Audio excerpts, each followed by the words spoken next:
Buona giornata, bentrovati, appuntamento consueto, giornaliero con il mondo dello sport e anche per questa settimana siamo giunti all'ultimo nostro spazio, quello del venerdì, che inquadra un po' quello che sarà il fine settimana.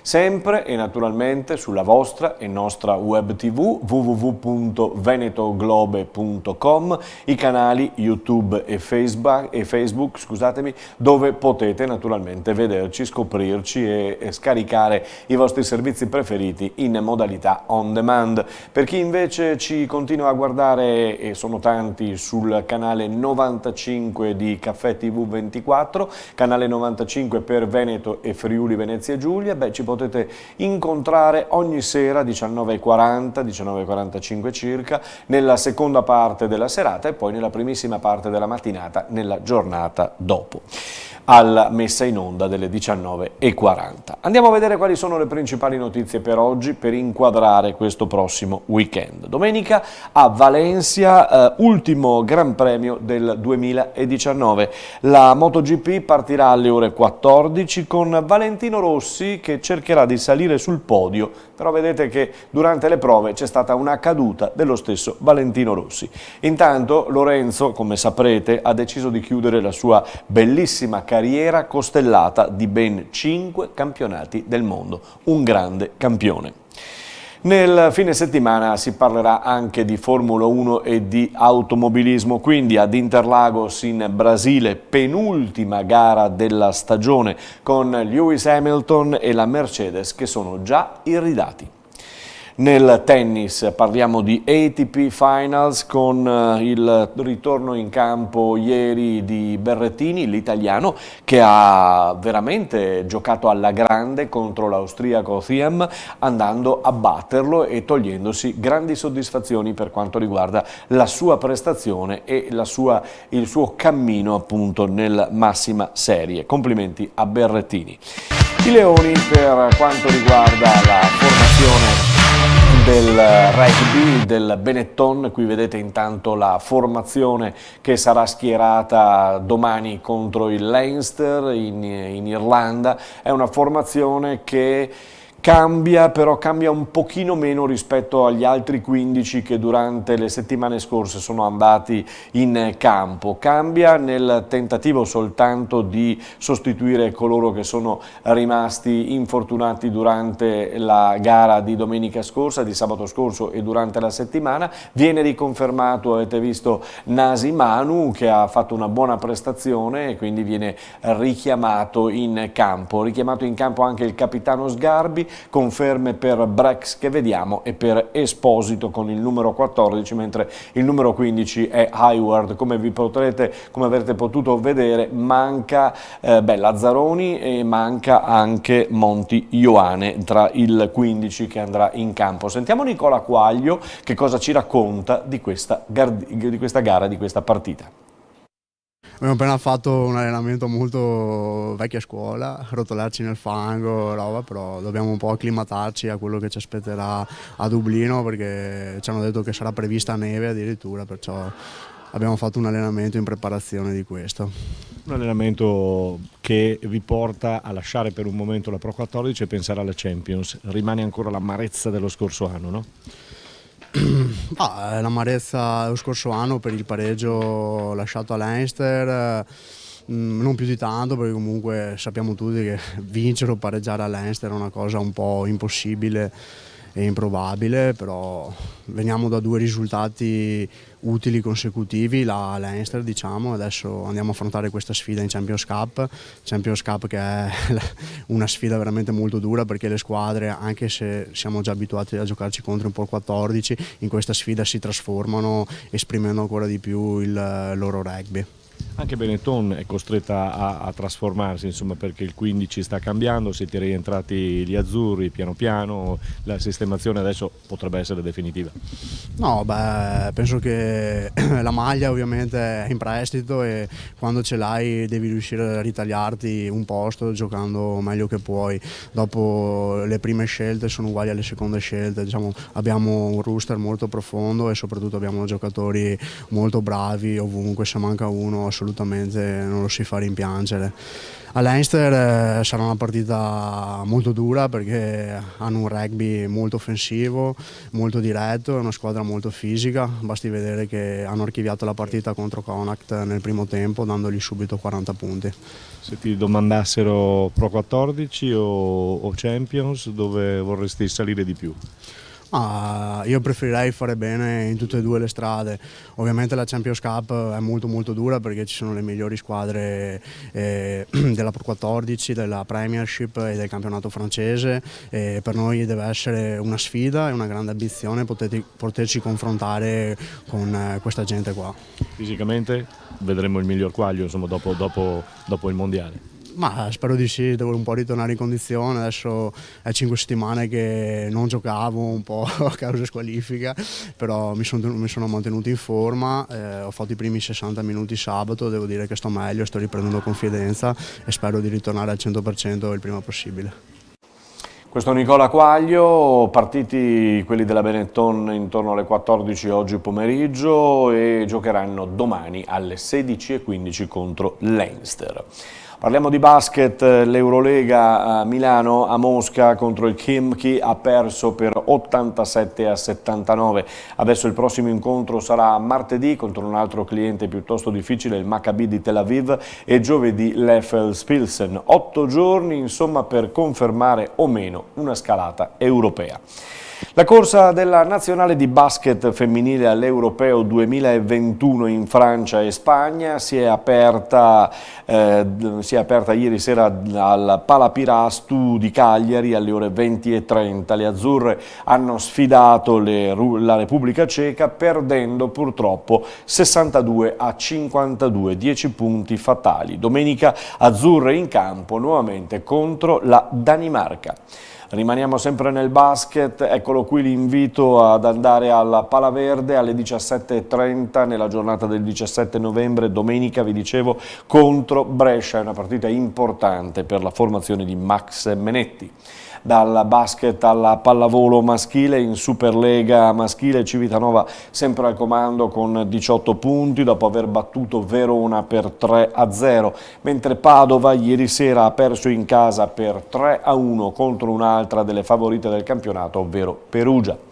Per la pallavolo femminile, l'Imoco Volley Conegliano, eccola qui, porta bene, ci auguriamo naturalmente la Coppa dove si nascondono dietro tutte le giocatrici della formazione dell'Imoco dopo le ultime vittorie dello scorso anno. Bene, dopo la vittoria a Cuneo per 3-0, la formazione di Daniele Santarelli è già in quel di Milano dove domani sera alle 20:30 affronterà per la Supercoppa italiana nuovamente l'Igor Gorgonzola Novara, un Igor che recupera, oltre Barbolini in panchina per quei problemi al cuore che aveva avuto durante le precedenti settimane, recupera anche Jovana Brakocevic, ex trevigiana anche ex Imoco, anche se ha fatto soltanto una apparizione, ma attenzione perché ritorna con tanta voglia di ben figurare.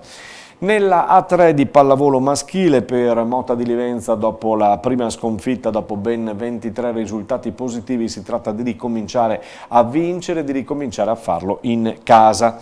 Adesso il calcio con l'Italia di Mancini che andrà in campo questa sera a Zenica in Bosnia per affrontare la Bosnia, appunto i padroni di casa. Si parte da una situazione di qualificazione già ottenuta, si cerca soltanto la vittoria, sarebbe mi pare la 9ª o la 10ª vittoria consecutiva per quanto riguarda la formazione di Mancini. Seconda gara fissata poi per il 18 a Palermo contro l'Armenia.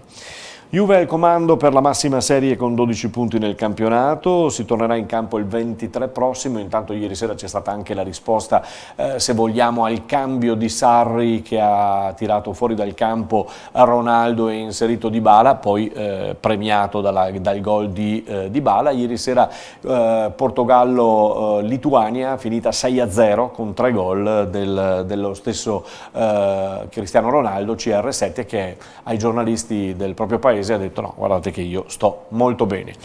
In Serie B le Venete Friulane stasera intanto vanno bene, mentre stasera intanto si ricomincia la Serie B con Pescara Cremonese.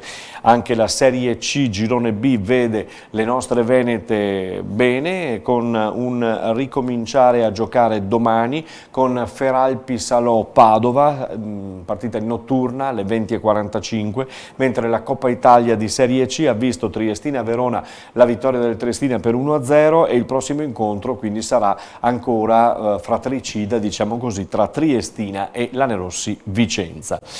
Serie D con le squadre che sono lì per lottarsi il passaggio alla prossima categoria, la Serie C, e Campodarsego, Adriese e Cartigliano sono tutte lì unite, insomma Campodarsego in vetta con 28 punti, Adriese e Cartigliano a 25, il Montebelluna di Bodo è a quota 14. Anche l'Eccellenza vede due gironi molto interessanti, nel girone A Giorgione e Sona sono in testa con 25 punti, nel girone B in testa invece Porto Mansueto e San Giorgio Sedico. Le nostre telecamere saranno domenica al tempo permettendo, perché attenzione, ci sono molte partite già rinviate nei territori del Veneto. Per quanto riguarda la Marca Trevigiana, ancora al momento attuale in cui andiamo in onda non sappiamo nulla di preciso, il tempo sta tenendo. Per quanto riguarda la Marca Trevigiana vedremo cosa succederà nelle prossime 24 ore. Sta di fatto che molte partite negli altri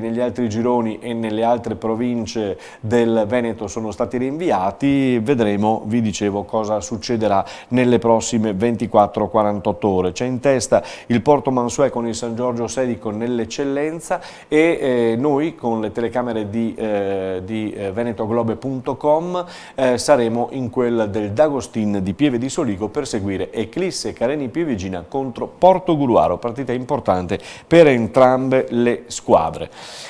Per la Coppa, quarti di finale tra Scardovari e Conegliano, ha vinto lo Scardovari per 3-2, con Conegliano che saluta quindi e dice addio alla semifinale, mentre il Ponte Crepaldo, vincendo a Santa Lucia di Piave al 25 aprile l'altra sera contro il Santa Lucia Susegana, va avanti ed affronterà l'unica trevigiana rimasta in lizza, ovvero il Refrontolo, che ai calci di rigore ha battuto in terra bellunese l'Alpago. Sentiamo il tecnico del Santa Lucia Susegana, Diego Moro, dopo la partita.